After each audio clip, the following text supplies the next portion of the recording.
Hamas के आगे घुटने टेकने को तैयार हो गया इजराइल। लेकिन आपको बताते चले इजराइल का दोगलापन भी सामने आया। एक तरफ इजराइल लगातार दोस्तों जो यहाँ पर हमले कर रहा है गाज़ा के लोगों पर, दूसरी तरफ वो ये भी कह रहा है कि वो गाज़ा के लिए अब 3 घंटे तक जो है अपना युद्ध रोका करेगा 10 तारीख के बाद से, ताकि गाज़ा में फंसे हुए लोग निकल जाएं। लेकिन इनसाइड स्टोरी क्या है दोस्तों, कैसे गाज़ा में अब जो है यहाँ पर हमास भारी पड़ गया है इजराइल के ऊपर, इसकी भी दास्तान सुनते जाइए। दरअसल आपको बताते चले, पहले तो अब इजराइल ने एक नाटक शुरू कर दिया है अमेरिका के कहने पर। इजराइल ने ये नाटक शुरू किया है कि हम जो है अब 3 घंटे के लिए 10 तारीख के बाद से युद्ध को रोक देंगे, ताकि जो लोग गाज़ा पट्टी में फंसे हुए हैं वो आराम से वहाँ से निकल पाएँ, दक्षिणी गाज़ा जा पाएँ। लेकिन दोस्तों आप समझिए इसका सबसे बड़ा रीज़न क्या है। एक तरफ तो वो ये भी कह रहा है इजराइल, दूसरी तरफ उसने कल फिर से एक बार गाज़ा के लोगों पर हमला कर दिया, जिसके बाद मामला बिगड़ गया है। आपको बताते चले हमास ने फिर से कई और सैनिकों को अपनी गिरफ्त में ले लिया। दरअसल लगातार जो यहाँ पर गाज़ा पट्टी पर अटैक हो रहा है और इजरायली सेना जो है वो गाज़ा के लोगों पर अटैक कर रही है। इजरायली सेना के ख़िलाफ़ हमास की सेना भी दोस्तों जंग में उतरी हुई है और वो सबक सिखाने का काम भी कर रही है।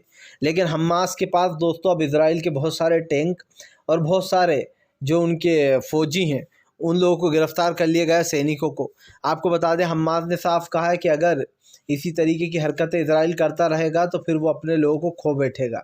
दरअसल दोस्तों जाहिर सी बात है, हमास ने बड़े पैमाने पर जो है यहाँ पर कब्ज़े में ले रखा है इजरायली लोगों को भी और वहाँ के सैनिकों को भी।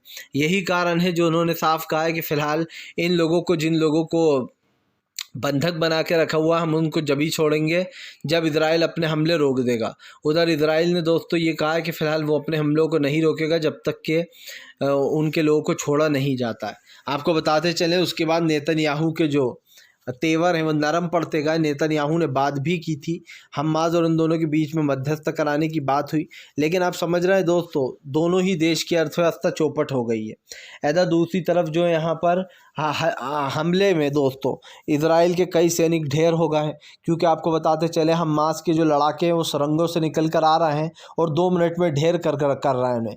जाहिर सी बात है वो सुरंगें काफ़ी ख़तरनाक है, कौन कहाँ से निकल कर आ जाए दोस्तों किसी को भी नहीं पता है, और उन सुरंगों को राज किसी और के पास है ही नहीं।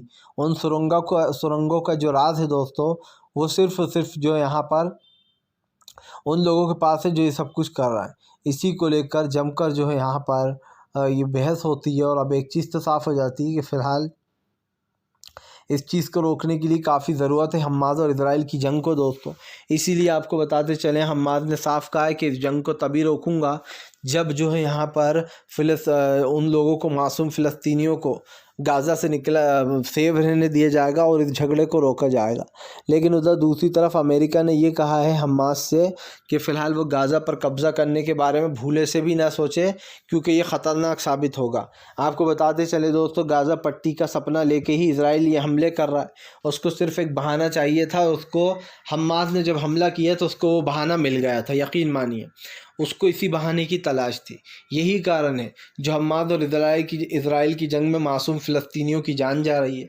लेकिन एक चीज़ तो साफ़ हो चुकी है कि यहाँ पर दोस्तों जिन भी लोगों की जान जा रही है उनको लेकर सीधा कहा गया है कि फ़िलहाल अब उन लोगों को छोड़ दिया जाए या फिर इन हमलों को रोक दिया जाए। सीधे यहाँ पर हमास ने चेतावनी दी है कि अगर इजराइल चाहता है कि उसके लोग सुरक्षित रहें, बच जाएँ, तो फिर वो वही करे जो हम कह रहे हैं। आपको बताता चलूँ यहाँ पर सीधी चेतावनी दे दी गई है कि फ़िलहाल अगर उसको ये करना है इजराइल को तो वो कर सकता है। लेकिन आपको बताते चले दोस्तों इजराइल कह रहा है कि पहले हमारे लोगों को छोड़ा जाए।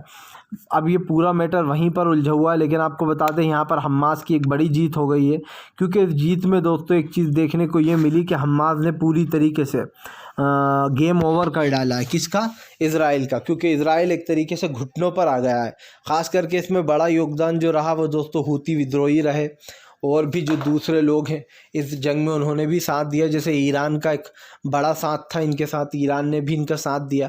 यही कारण है जो तमाम लोगों ने जो यहाँ पर इस वक्त साथ देकर ये साबित कर दिया कि वो तमाम मुस्लिम देश एक हैं, और अगर कभी कोई ऐसी घटना होती है दूसरे देशों में भी तो भी वो साथ देते हुए नज़र आएंगे। लेकिन मुझे एक चीज़ नज़र आ गई दोस्तों कि यहाँ पर जो वहाँ की सरकारें हैं वो तो सुरक्षित है फिर भी, लेकिन बेचारी आम जनता का बुरा हाल हो रखा है। इसलिए कहीं ना कहीं हमास ने इजराइल को घुटने पे लाने का काम किया है। हमास की पूरी कोशिश यही है कि वो किसी भी तरीके से इस जंग को रोक दे दबाव बनाकर दोस्तों, क्योंकि हमने यही देखा कि पूरा दबाव बनाने की कोशिश की भी जा रही है हमास की तरफ से, और शायद कहीं ना कहीं हमास जो है वो इसमें सक्सेस